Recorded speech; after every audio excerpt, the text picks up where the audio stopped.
paramos em Atos dos Apóstolos, capítulo 17, também no versículo 17, só que tem algo assim bem interessante.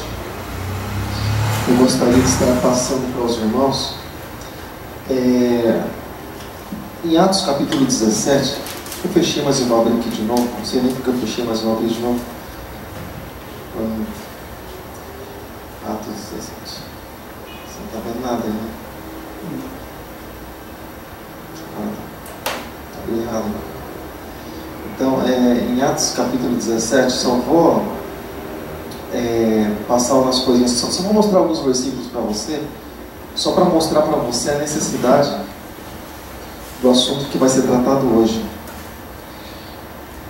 Olha só, de sorte que disputava, olha só a expressão, de sorte que disputava na sinagoga com os judeus religiosos todos os dias na praça com os que se apresentavam.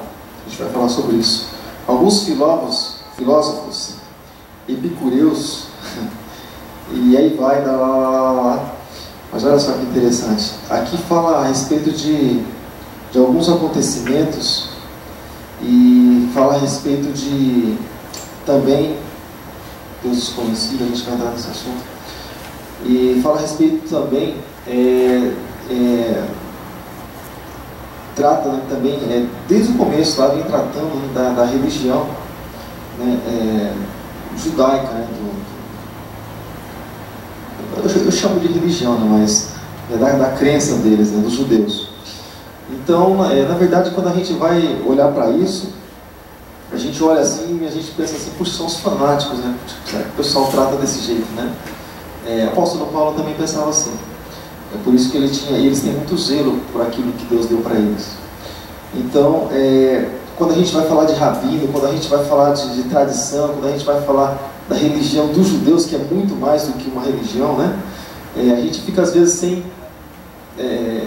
ter ideia, assim, às vezes, de como expressar na verdade, de como exatamente é.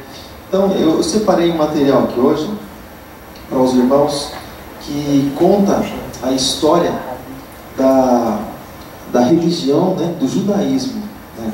Porque quando se fala também a respeito dos gregos, se fala assim, puxa, grego, por que grego? Gregos, uma das traduções para gregos aqui também é estrangeiro. As pessoas também que não eram judeus, mas eram convertidas ao judaísmo. Então se usa assim várias expressões e às vezes quando a gente está lendo a Bíblia você pode falar assim, mas o que será que é isso aqui, né? Então é interessante a gente conhecer essas histórias para que quando a gente vá ler a Bíblia ou algo na Bíblia que trata desse assunto, a gente vai saber exatamente sobre o que está falando, tá bom? Então a gente achou por bem estar mostrando isso para os irmãos, para a gente dar sequência no capítulo 17 e a gente poder estar lendo assim de uma maneira bem esclarecedora, né? Porque nós vimos sim na introdução lá do curso Shed, vimos a introdução, mas às vezes não entra diretamente nesse assunto porque a introdução é muito rápida, porque ele faz um apanhado geral. E aqui é praticamente específico, voltado para o judaísmo, né? Para os rabinos e para a cultura deles. Quando tudo isso começou, você sabe quando tudo isso começou? Então, desde Abraão, lá ele vem contando passo a passo até os dias de hoje. É muito interessante, bem interessante. Tenho certeza que vai acrescentar na tua vida, tá bom? Então, eu separei aqui para você e tenho certeza que vai ser bênção para a tua vida, amém? Graças a Deus.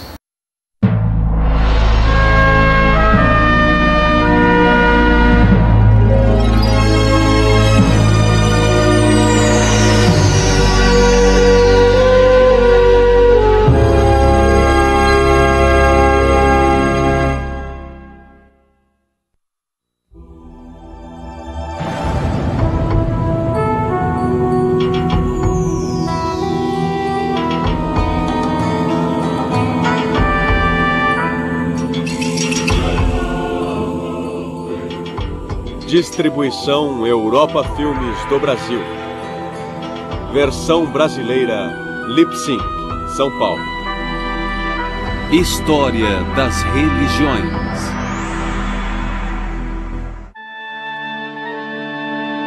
Judaísmo. Shalom tova uvracha, chen vachest v'rachmim aleinu v'al kol Yisrael amecha.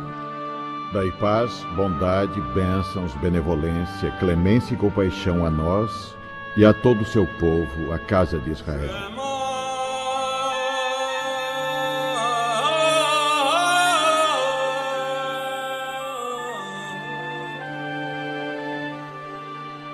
Quando falamos de judaísmo e de judeus, primeiro temos um problema de definição. O judaísmo é muito mais abrangente que uma religião. Já se disse que o judaísmo é mais bem descrito como uma civilização. Claro que os judeus têm uma teologia e uma concepção única de Deus, mas este é só o primeiro passo. O judaísmo obriga seus seguidores a um modo de vida, incluindo um código de leis e práticas e um sistema ético. A vida judaica inclui um amplo conceito de santidade que envolve um povo santo, a terra santa de Israel, a cidade santa de Jerusalém e uma língua santa, o hebraico. O judaísmo não deve ser visto como doutrina paralela ao cristianismo ou ao budismo, por exemplo.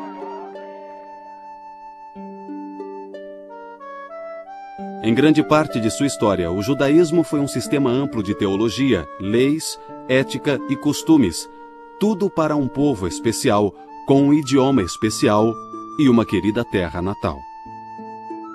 Porém, no mundo moderno, definir o que é ser judeu é particularmente complicado. O judaísmo tornou-se pluralista. Boa parte dele corresponde ao significado tradicional da palavra religião, mas uma parte não será identificada como religião aos olhos de muitos não-judeus. Ao embarcarmos nessa jornada, estejamos prontos para explorar áreas que aparentemente são componentes incomuns da religião, mas que são partes intrínsecas da tradição única do judaísmo.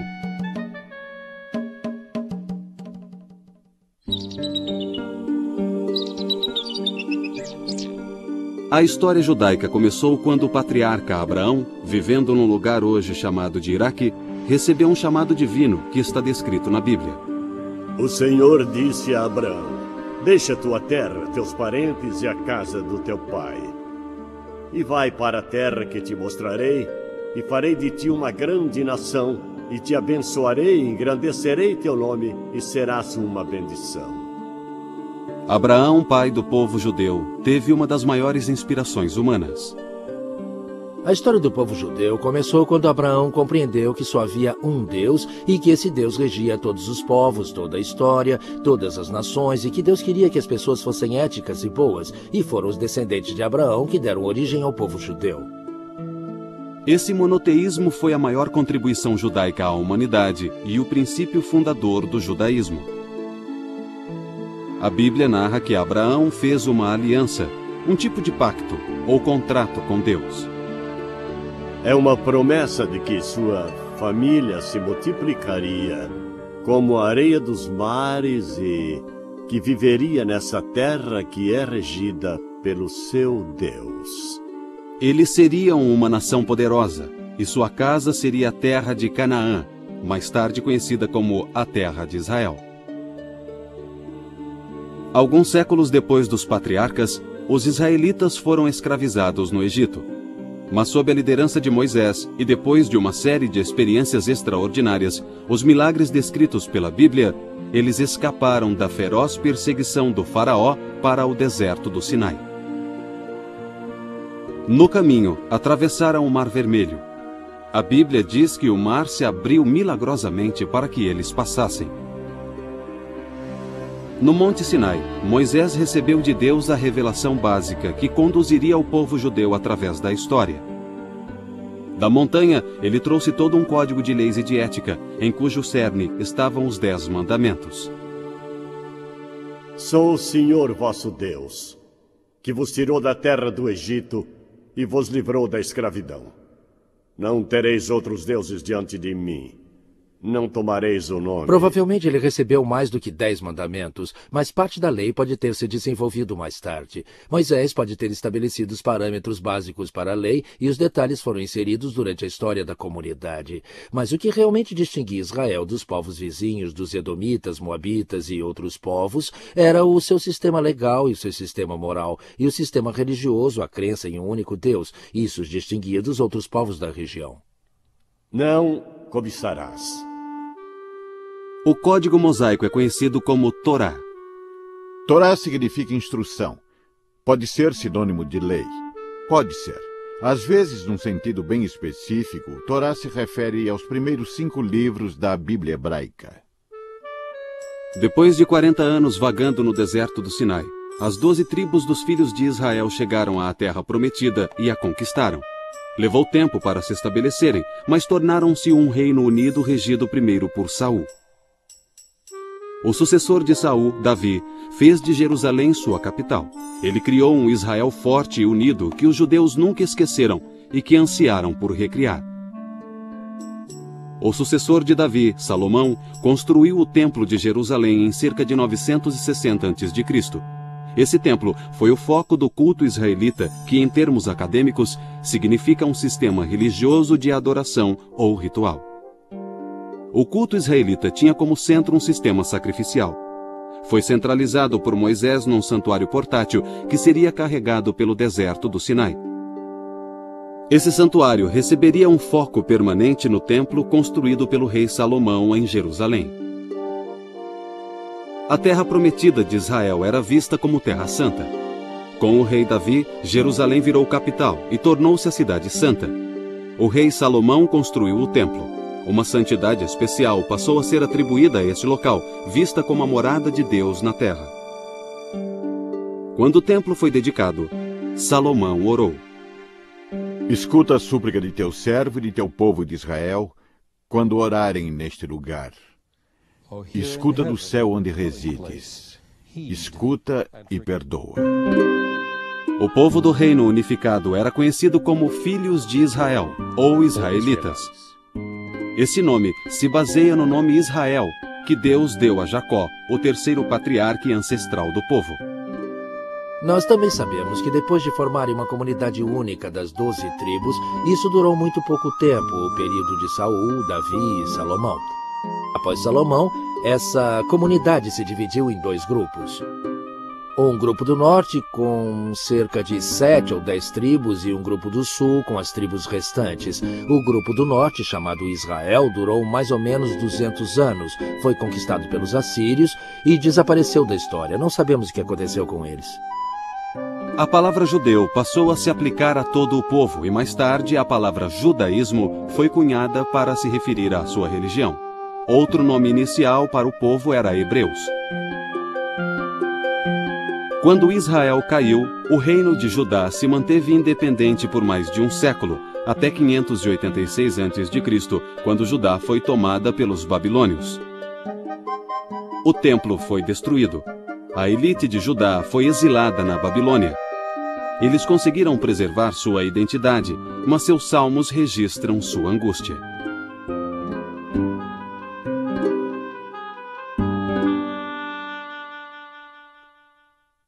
Nos canais da Babilônia, sentamos e choramos com saudade de Sião. Nos salgueiros que ali estavam, penduramos nossas harpas. Lá, os que nos exilaram pediam canções. Nossos raptores queriam alegria. Cantai-nos um canto de Sião.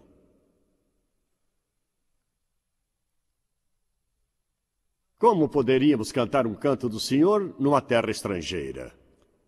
Se eu me esquecer de ti, Jerusalém, que me seque a mão direita, que me cole a língua ao paladar.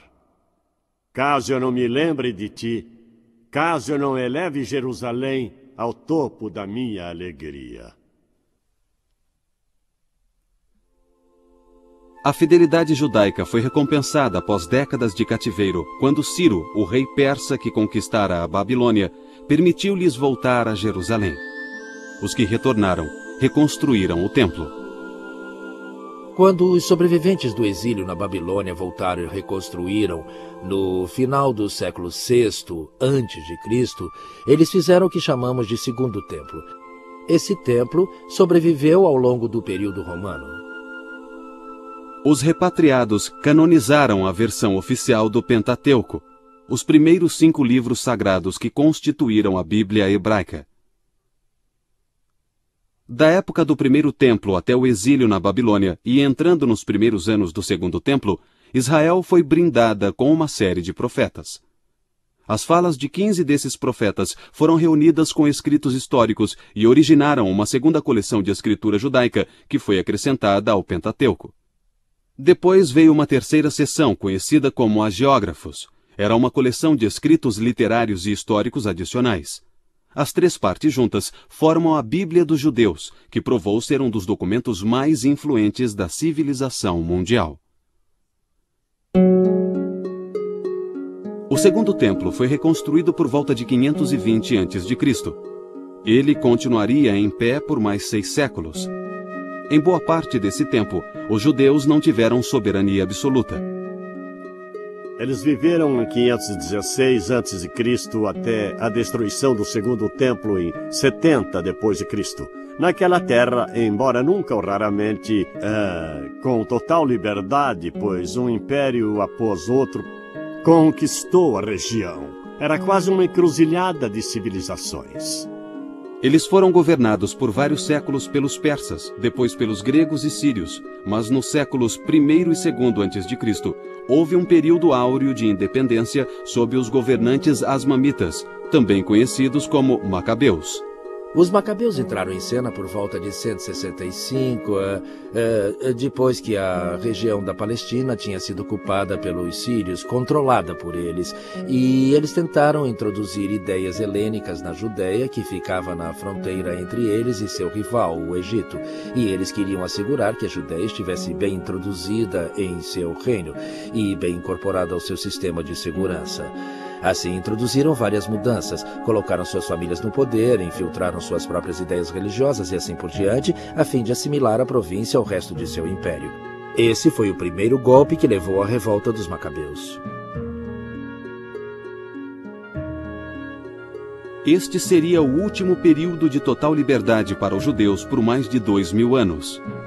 Terminou com a conquista da Judéia pelos romanos em 63 a.C. O último século do período do Segundo Templo foi marcado por grande intranquilidade entre os judeus, ligada à esperada chegada de um Messias que restauraria a glória do povo judeu.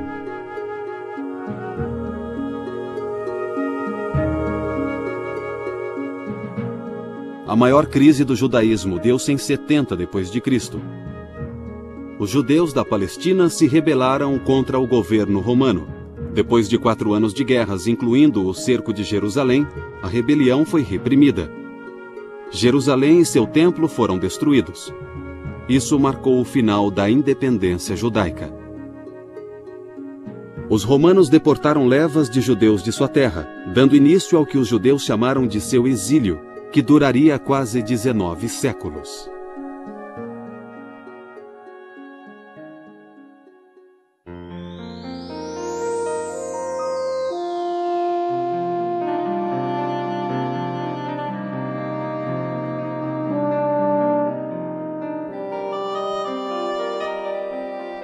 A reação romana à rebelião, que acabou levando à destruição do templo, foi devastadora para a população na terra de Israel, e ela deixou de ser o centro da vida judaica.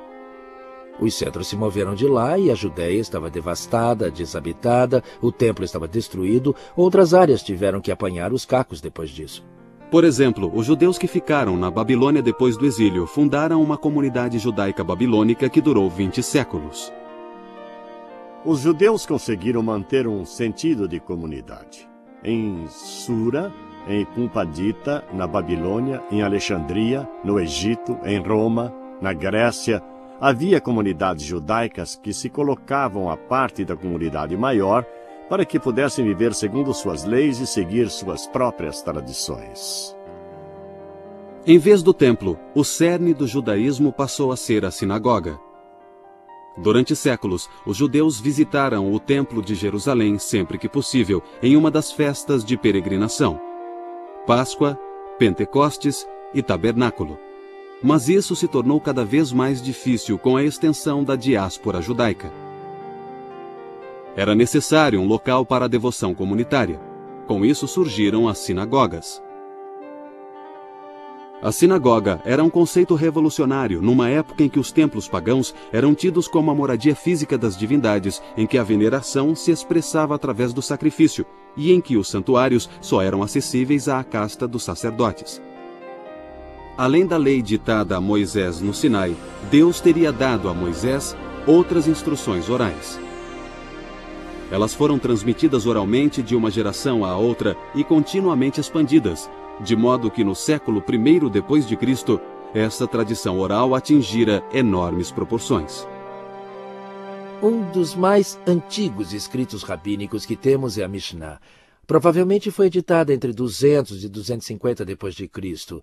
Foi a primeira tentativa de explicar como utilizar a Bíblia, suas leis e regras na vida cotidiana no mundo romano. A compilação seguinte mais importante foi o Talmud. O Talmud ganhou a forma que hoje conhecemos por volta de 550 ou 600 depois de Cristo, cerca de 400 anos depois da Mishnah. É uma série de discussões, casos, precedentes de como interpretar e aplicar o entendimento da Mishnah sobre a lei bíblica a novas situações. O Talmud é uma obra enorme, com cerca de 3 milhões de palavras. É uma biblioteca completa, contendo um código vasto e detalhado que cobre toda a gama da vida civil e religiosa. Também contém assuntos mais leves, incluindo anedotas e lendas. Não parece ter implicações religiosas, mas sim implicações jurídicas. Isso não tem nada a ver com religião. Tem sim, pois significa que as relações entre as pessoas não serão baseadas no poder do mais forte sobre o mais fraco. Ao invés disso, serão baseadas num princípio do que é certo ou errado, conforme enunciado no resto da Bíblia. Tudo englobado de modo geral no não roubarás. Se não é seu, não pegue. Foi através da Torá, do Talmud e do nosso livro de orações que a comunidade judaica, onde quer que tenha existido, conseguiu se manter enquanto comunidade. Nos primeiros séculos depois de Cristo, a dispersão judaica alcançara a Arábia ao sul, a Armênia e a Pérsia ao leste e o Oceano Atlântico a oeste. Os judeus também seguiram no rastro dos exércitos romanos até o norte da Europa, onde formaram novas comunidades. Mas o triunfo do cristianismo foi uma tragédia para os judeus. A ascensão do cristianismo no século IV mudou a situação social e política dos judeus no que restou do Império Romano. Com a queda do Império Romano, a Igreja tornou-se a instituição que sobreviveu e se tornou o governo de facto que substituiu o Império Romano.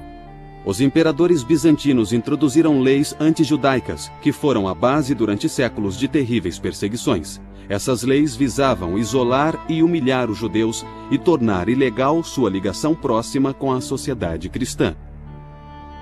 Com o passar dos séculos, a Igreja criou leis cada vez mais duras contra os judeus. Eles eram marcados como párias e sofreram constantes discriminações. Os judeus eram obrigados a usar trajes ou insígnias especiais. Estavam sujeitos a ataques, expulsões e massacres.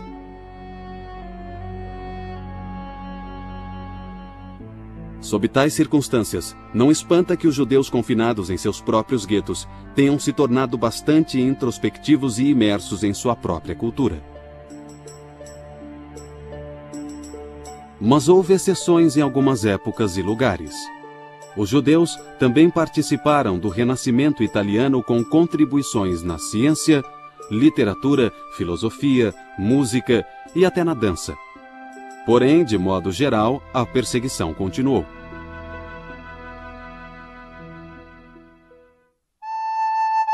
O judaísmo sempre teve um elemento básico de otimismo. Os judeus não acreditaram no pecado original e, depois do exílio, tiveram certeza de que Deus traria o seu povo de volta à sua terra a salvo de seus perseguidores. O profeta Jeremias previra esse resultado.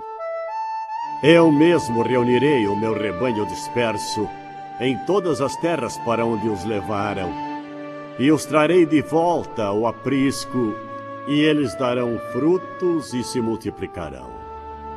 Por todo esse tempo, o grande ideal da sociedade judaica foi o estudo e o homem culto. O erudito e rabino era o modelo. Os judeus introduziram uma educação universal nos dias do templo e sempre fizeram seus filhos estudarem, geralmente nas escolas talmúdicas, que floresceram em muitas comunidades. Os adultos também se debruçavam diariamente sobre o Talmud. Algumas vezes esse estudo intensivo provocou uma reação negativa. Por exemplo, no século XVIII, um movimento pietista, o Hassidismo, rejeitou o fator intelectual da vida religiosa em favor de uma abordagem mais emocional. Os Hassidim, liderados por seu fundador, o Baal Shem Tov, o mestre do bom nome, no período medieval, quis trazer de volta ao judaísmo a celebração da vida e a alegria que sempre caracterizou a vida judaica com seus cantos e suas danças com a Torá e o sentimento de realização nessa relação com Deus. Depois das revoluções americana e francesa, os judeus deixaram de ser vistos como inferiores, sem ter direitos. Eles se tornaram cidadãos iguais. Muitos judeus passaram a questionar ensinamentos e práticas tradicionais. Surgiram novas formas de judaísmo. Uma das soluções mais influentes foi o judaísmo reformista. A reforma se deu no início do século XIX e, sob o impacto da interpretação bíblica moderna, determinou que eles não mais acreditassem que Deus dera a Torá completa e acabada no Sinai, mas que ela fora escrita por muitos homens ao longo dos séculos. Portanto, ela não foi dada por Deus, mas inspirada por ele. O judaísmo rabínico tradicional passou a ser chamado de ortodoxo para distingui-lo do judaísmo reformista. Embora os judeus sempre soubessem no que acreditavam, eles levaram milhares de anos para organizar sua teologia e credo de modo sistemático. Ao contrário do cristianismo, o judaísmo nunca teve um dogma oficial estipulado pelas autoridades. É verdade que a Bíblia está cheia de enunciados fundamentais do credo judaico, mas eles estão dispersos. A frase mais crucial aparece no Deuteronômio. Shema Yisrael, Hashem Elokeinu, Hashem Echad. Escuta, ó Israel, o Senhor nosso Deus. O Senhor é um só. Essa frase afirma o monoteísmo e também a submissão do povo a um só Deus.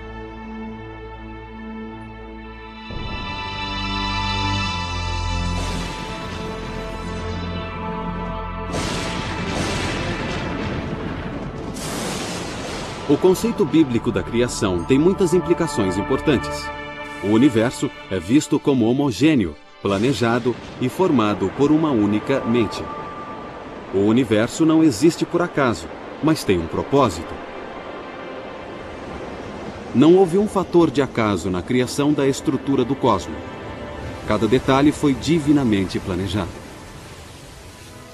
Deus não se aposentou após a criação, mas continua envolvido em todos os assuntos do universo, emergindo como o Deus da história. A providência divina continuamente assegura a existência do mundo que ele poderia destruir do mesmo modo como o criou. O ser humano feito à imagem de Deus é o ápice e o propósito da criação. Deus, uma imagem? Deus não tem nenhuma imagem. Mas o homem tem características do próprio Deus que o diferenciam de todas as outras criaturas. Deus tem inteligência no seu nível, a seu modo. O homem tem uma mente. Mesmo que outros seres tenham algum tipo de inteligência, nenhum seria capaz de desvendar a teoria da relatividade. O homem é a inteligência. Talvez ainda mais importante que isso, e eu digo talvez, o homem pode fazer uma escolha moral. Eu decido se vou roubar ou não vou, se vou humilhar ou não vou humilhar outra pessoa. É pecado humilhar alguém. Eu decido isso. É a minha escolha moral. Nenhum instinto me obriga a agir de modo certo ou errado.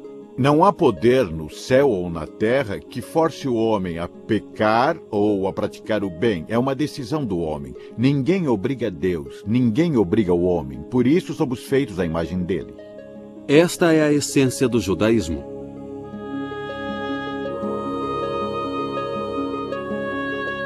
Os judeus antigos acreditavam que se seguissem a lei mosaica, estariam fazendo a vontade de Deus, e que Deus estaria ao seu lado. Na tradição judaica, os homens iam à sinagoga 3 vezes ao dia para orar e para manter um sentido de comunidade.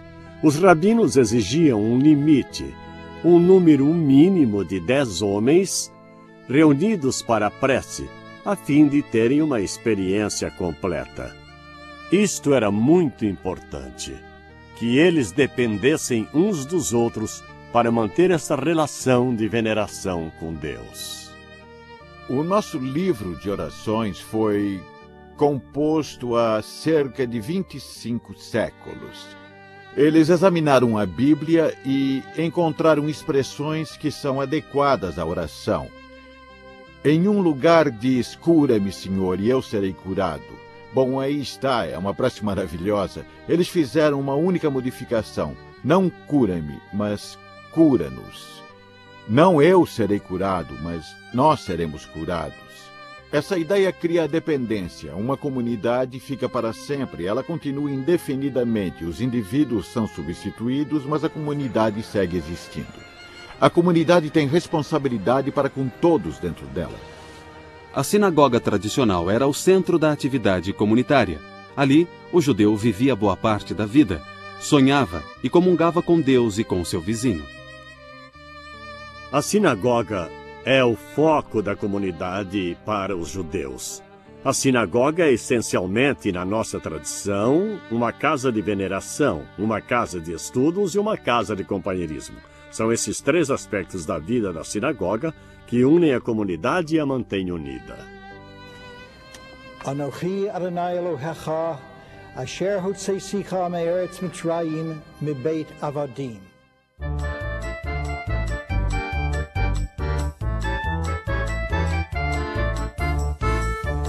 A vida judaica sempre girou em torno de 2 centros, a sinagoga e a casa. A casa é de fato o santuário de Israel, e mesmo depois da destruição do templo com o surgimento das sinagogas, ainda era em casa que se observava o sabá, os feriados, e havia a riqueza da tradição que fazia a família seguir aquilo que era sagrado e precioso em suas vidas. Diretrizes para a relação entre pais e filhos são bem desenvolvidas na literatura judaica. Os filhos são vistos como uma extensão dos pais, e a família ideal é marcada por um amor mútuo ilimitado e responsabilidades mútuas. Os filhos aprendem a respeitar e honrar os pais. Os filhos também são valorizados na vida judaica, e no passado, aquilo que chamamos de infertilidade era visto como uma maldição terrível. Se a esposa não tivesse filhos depois de 10 anos de casada, a lei e os costumes judaicos permitiam a bigamia a fim de gerar filhos.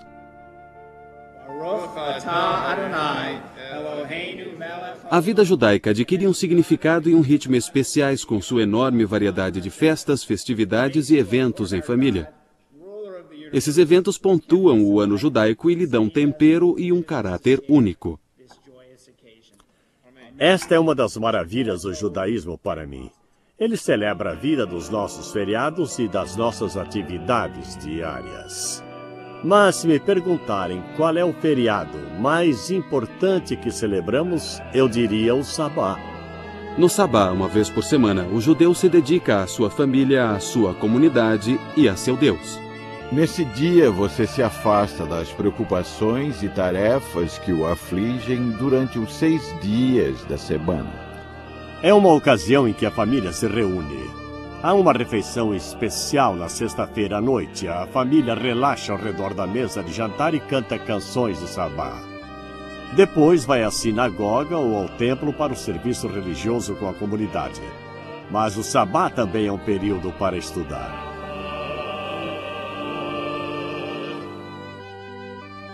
As 3 festividades, a Páscoa, a Festa das Semanas e a Festa das Tendas ou Tabernáculo, continuam a ocorrer na sinagoga e em casa. Estas seguem sendo ocasiões alegres. A primeira dessas 3 festas é a festividade pascal da primavera. Em tempos antigos, a Páscoa marcava o início da colheita da cevada. Também era o aniversário do êxodo do Egito. Antigamente, os peregrinos de Jerusalém na Páscoa sacrificavam e comiam o cordeiro pascal em agradecimento por esses eventos. A última ceia de Jesus é geralmente vista como uma refeição de Páscoa. A festividade da Páscoa dura uma semana, e em memória das dificuldades dos ancestrais, os judeus só podem comer pão não fermentado na forma de bolachas. A festa das semanas ocorre 50 dias depois da Páscoa. Na época do templo, essa festividade agrícola celebrava os primeiros frutos do início do verão, e o peregrino trazia uma oferenda da colheita do trigo ao templo. Essa festa cai na data tradicionalmente associada à entrega da Torá a Moisés, no Monte Sinai. Por isso, também é conhecida como a Festa da Entrega da Lei. A terceira principal festividade de peregrinação ocorre no outono, depois da colheita. É chamada de Festa das Tendas ou Festa do Tabernáculo. Era a mais alegre das três festividades. Seu simbolismo histórico é a comemoração dos 40 anos de andanças dos filhos de Israel pelo deserto.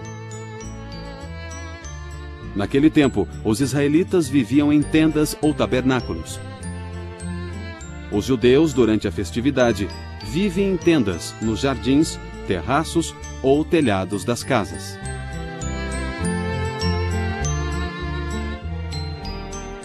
Elas são experiências muito alegres. Também existem ocasiões solenes na vida judaica. Os dias mais santificados do ano são Rosh Hashanah, o Ano Novo religioso, e 10 dias depois, Yom Kippur, o Dia do Perdão, na época do outono. E nessas datas o foco não está em casa como nos outros feriados, mas na sinagoga ou no templo, quando os judeus se reúnem para pedir perdão a Deus pelos pecados de ação e omissão do ano anterior, e para tentar começar um ano novo com a ficha limpa. Essas são as principais ocasiões solenes e festividades que celebramos. Mas eu devo acrescentar o Chanukah. Ele é o único feriado que celebramos que não é baseado nas Escrituras. Tornou-se um feriado importante, provavelmente por se dar na mesma época que o Natal, mas é uma ocasião de alegria e celebração baseada numa linda história da primeira vitória pela liberdade religiosa nos registros históricos, encontrada nos apócrifos, nos primeiro e segundo livros dos Macabeus. E celebramos o Purim, uma festa menos importante, pois não se encontra na Torá, mas está nas escrituras hebraicas e comemora a libertação dos judeus da tirania de um déspota. Quando os judeus estavam na Pérsia, eles foram atacados pelo inimigo. A rainha era judia e ela ajudou a salvar o seu povo naquela época. Fazemos uma grande celebração. As crianças se fantasiam, fazem várias brincadeiras também e se divertem muito, elas adoram. A liberdade é um tema que entra em todos os feriados importantes. O anseio de ser livre, de venerar o único Deus e de viver em paz como uma comunidade. O segundo ciclo de ocasiões especiais consiste nos marcos da vida familiar. Esses marcos começam com o casamento, que entre os judeus tem duas finalidades: procriação e companheirismo. Os casamentos podem ser realizados em qualquer lugar, mas a sinagoga é o local favorito. A cerimônia é feita ao ar livre, se possível, para lembrar a promessa de Deus a Abraão de que sua prole seria tão numerosa quanto as estrelas. Na cerimônia de casamento, um palho é segurado sobre o casal para simbolizar o lar que eles estão fundando. Depois do casamento, o evento seguinte no ciclo familiar é o nascimento de um filho. Deus ordenou a Adão e Eva que crescessem e se multiplicassem, e isso foi visto pelos judeus como o primeiro dos 10 mandamentos. Se a criança for menino, uma cerimônia de circuncisão ocorre uma semana após o nascimento.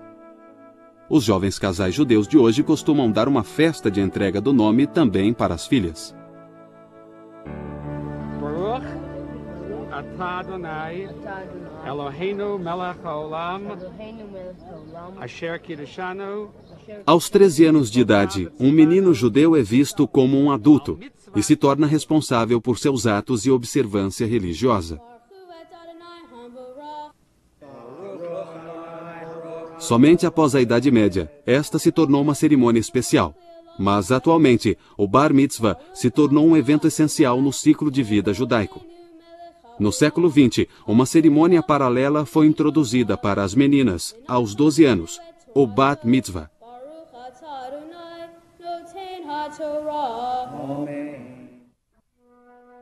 As leis judaicas para o velório são detalhadas. O enterro deve ocorrer o mais rápido possível, uma prática que reflete a origem do judaísmo num clima quente. Os judeus ortodoxos se opõem à cremação, pois acreditam que ela nega a possibilidade da ressurreição do corpo. Mas a cremação é permitida no judaísmo reformista.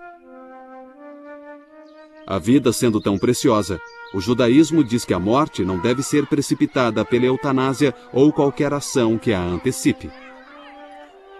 Em geral, o princípio ético básico é que quando a vida estiver em jogo, qualquer outra lei cai por terra. A vida humana vale mais que tudo. Somente 3 proibições são maiores que a preservação da vida. Não se podem fazer estas coisas mesmo que alguém morra. São elas cometer incesto, praticar assassinato ou idolatria. Mas em tudo mais, a preservação da vida prevalece. Do Código Mosaico, os rabinos derivaram 613 mandamentos para os judeus cumprirem. Como vimos, muitos deles estão ligados à sinagoga e à vida familiar, às festas e aos jejuns. Centenas de mandamentos estão ligados ao ritual do templo e à vida agrícola no Israel antigo, e esses não são usados há quase 2000 anos. Mas outros mandamentos afetam todos os aspectos da vida cotidiana. Os mais óbvios são as regras de alimentação, kosher. Muitos animais são totalmente vetados, incluindo crustáceos e carne de porco. Há regras básicas para o ritual do abate dos animais para assegurar uma morte rápida e humana. Outras regras prescrevem, como extrair o sangue que é visto como sede da vida. Os rabinos também derivaram da Bíblia o veto de comer laticínios junto com carnes.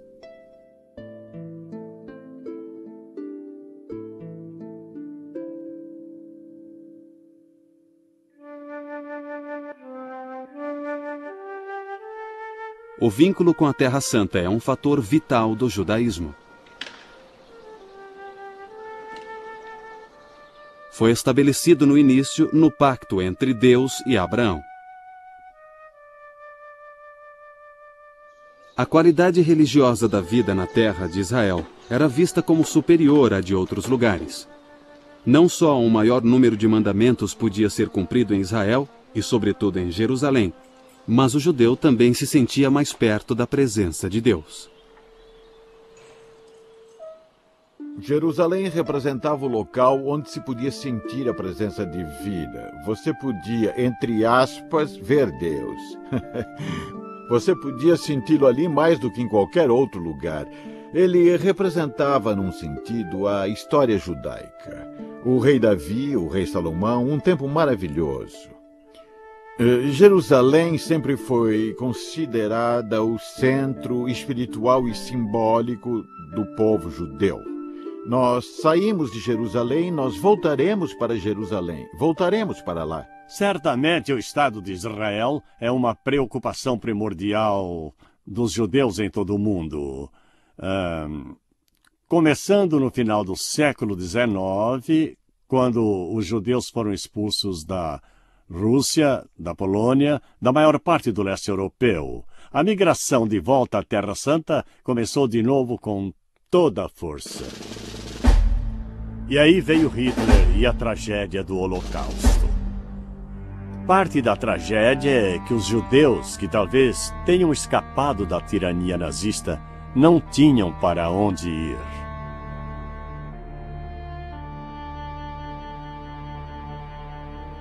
Bom, na minha opinião, à medida que o Ocidente moderno Tomava forma com o renascimento que veio depois, o problema da comunidade judaica do que fazer com judeus começou a penetrar na civilização e cultura ocidentais, e isso continuou a ser um problema até o século XX.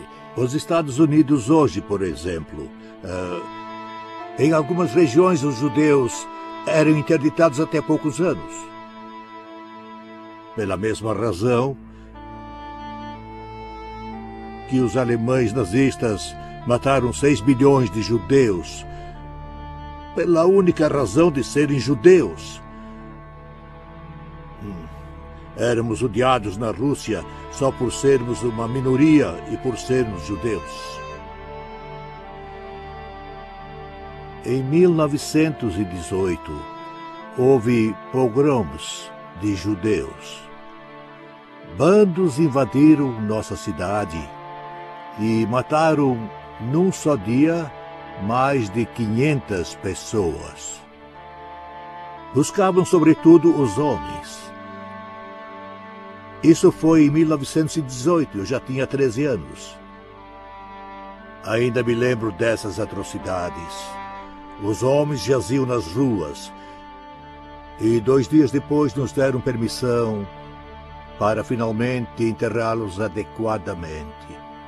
O Holocausto foi pior que qualquer outra perseguição já existente, mas teve continuidade com a ideia da segregação, dos guetos, o uso de insígnias especiais para identificar os judeus, restrições à atividade econômica. Nada disso foi original.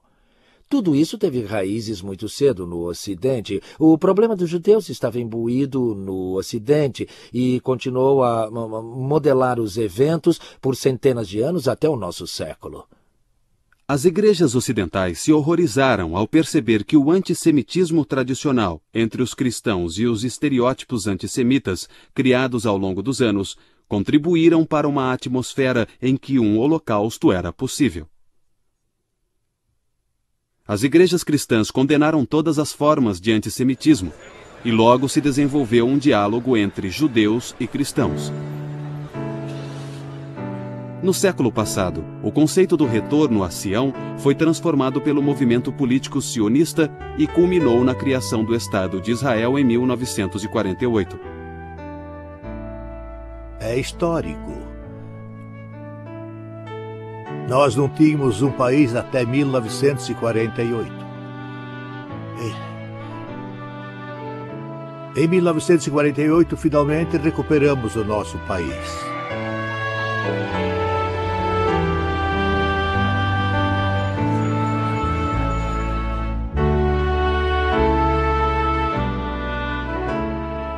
Qual é a posição do judaísmo atualmente?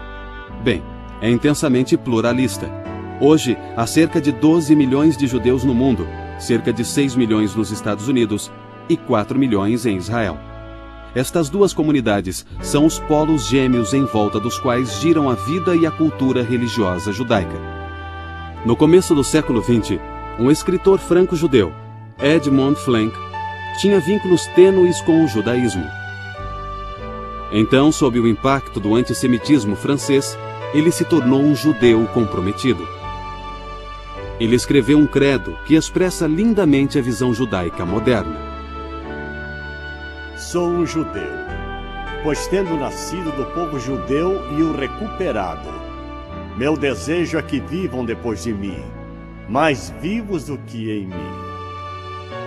Sou um judeu, pois a fé judaica não exige de mim nenhuma resignação mental. Sou um judeu, pois a fé judaica exige de mim toda a devoção do meu coração. Sou um judeu, pois em todo lugar onde o sofrimento chora, o judeu chora. Sou um judeu, pois toda vez onde o desespero impera, o judeu tem esperança. Sou um judeu, pois a palavra do judaísmo é a mais antiga e mais nova. Sou um judeu, pois a promessa do judaísmo é uma promessa universal. Sou um judeu, pois para os judeus o mundo ainda não está terminado. Os homens o estão terminando. Sou um judeu, pois para os judeus o homem não é criado, Os homens o estão criando. Sou um judeu, pois acima das nações e de Israel, o judeu coloca o homem em sua unidade. Sou um judeu, pois acima do homem, imagem da unidade divina, o judaísmo coloca a unidade divina e sua divindade.